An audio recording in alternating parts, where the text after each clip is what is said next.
Likas na all around ang mga nanay. Masipag kung masipag.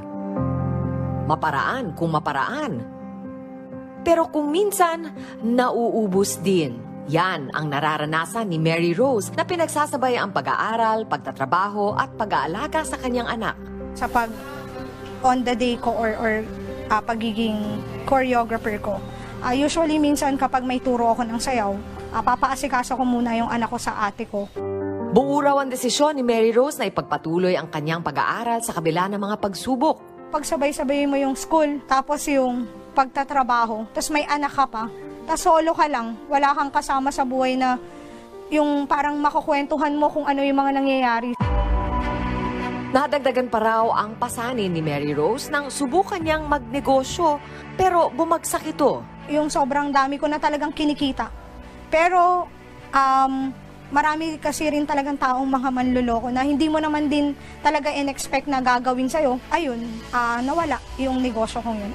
Sa kabila ng pagod, sinubukan niyang bumangon agad dahil determinado siyang pagandahin ang buhay ng kanyang anak. Sobrang nakakapagod.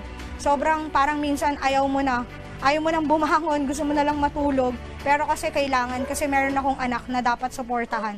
Isa raw noon sa pinakamabigat na dagok sa kanyang buhay ay ang magkasunod na pagkamatay ng kanyang dalawang ate na itinuring niya ng parang mga magulang. Nawalan din siya ng gana na ipagpatuloy ang pag-aaral dahil sa nangyari. Bago yung schooling this year, ayoko na talaga siyang mag-aral. Ayoko na talagang mag-aral. Pero kasi nga parang feeling ko hindi ko kaya finances. Yun, yung health ko, para akong nade-depress, anxiety, kung ano-anong naiisip ko. Kasi nga hindi ko alam kung kaya ko pa ba. Kung pisikal na pagod lang daw ang problema ay kaya niya itong indahin. Pero ibang usapan na kapag apektado na rin ang emosyonal na lagay. Sobrang umiiyak lang ako. Hindi ko alam kung saan ako pupunta, kung ano yung gagawin ko. Sa kabila ng lahat, ang anak ni Mary ang pinagpapasalamat niya. Dahil dito ay kinakaya niya nang harapin ang lahat ng bigat at sakit na ibinabato sa kanya ng buhay. Yung support niya, kahit na napapagalitan ko siya, ayun, nakakatuwa kasi yung love and support niya sa akin, andon.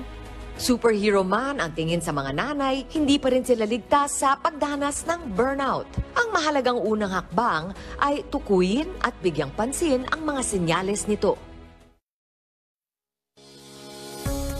At pag-usapan pa natin ang burnout sa mga nanay kasama si Dr. Angelo Base, life mentor at isang licensed marriage and family therapist at founder ng BCIDP Marriage and Family Center Institute. Good morning, Dr. Base. Nanonood tayo pareho. Very familiar diyan dahil halos karamihan sa mga nanay na-experience yan. Yes. Baka hindi lang nila alam na burnout pala yun. Yes. Define natin muna ang burnout. Ang burnout ay isang pakiramdam daw na dating figure of speech lang. Pero ngayon, 4 years ago, naging medical diagnosis na siya. Ayon sa World Health Organization, yes, 4 years ago. So, ito yung period sa buhay ng tao or sa buhay ng mga nanay na sobrang pagod, ano? Kasi sabay-sabay nang ginagawa yung lahat ng priorities. Kasi priority sa kanyang pamilya, priority sa kanyang trabaho, pag nag-aaral pa, priority na rin yung pag-aaral. So, sabay-sabay na niyang ginagawa. Kaya, yung body, nagmi-mix up, may limitation ng ating katawan.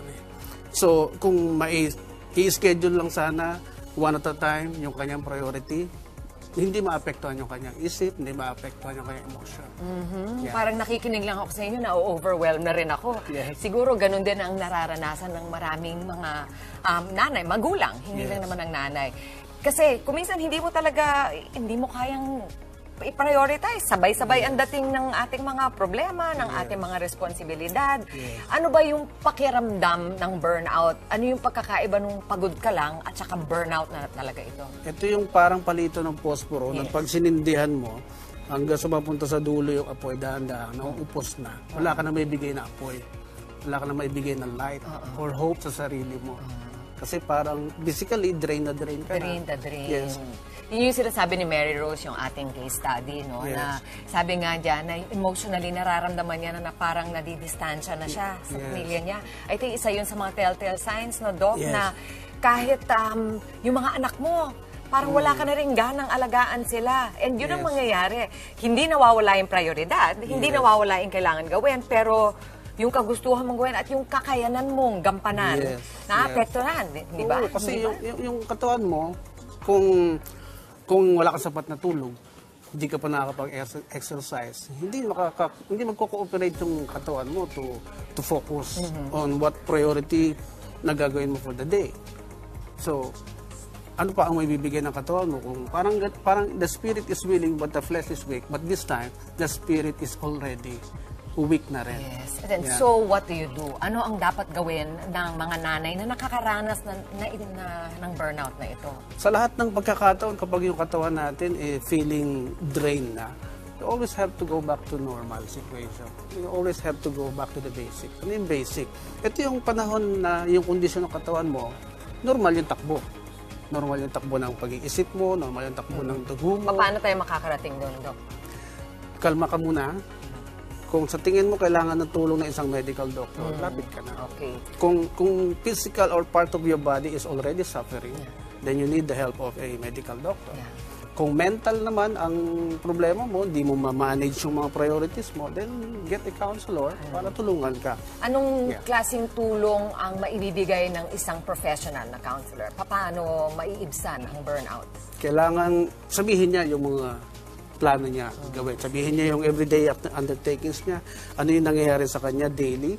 Kasi baka mayroong part doon sa araw niya na hindi niya na ma-manage na maayos. Tsaka, Doc, siguro there's something to be said then about yung meron ka lang mapagbubuhusan ng iyong nararamdaman at meron lang nakakaintindi sa iyo. Someone... Kasi kuminsan kailangan mo lang talagang i-process at ilabas. Yes, someone to listen. Someone to listen. Kailangan mailabas. Kaya importante yung friendship, ano? Yung mga tamang yung tao. support system. Yeah, yung tamang tao. Ano kaya ang magagawa ng mga kapamilya ninyo, yung mga kasama ninyo sa bahay para matulungan ang isang nanay, halimbawa, na malagpasan yung burnout? Kailangan sa mga family members na kasama niya, at least positibo mag-isip na nakahanda silang sumuporta anytime. Hindi yung sinisisi pa yung tao dahil hindi nakinig sa kanila. No? Marami tayong ugaling ganun eh. Sana mawala yun.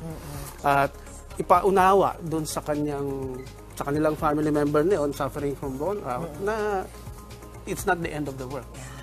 Na pwede namang malalagpasan yan. Pero talaga, burnout is real, mga mami. Kaya narinig na rin natin kay Doc Basse, wag po kayong mag-guilty o mag-aalala. There's nothing wrong with you at talagang nangyayari yan. Huwag sisihin ang sarili. Huwag sisihin ang sarili. Huling payo, Doc.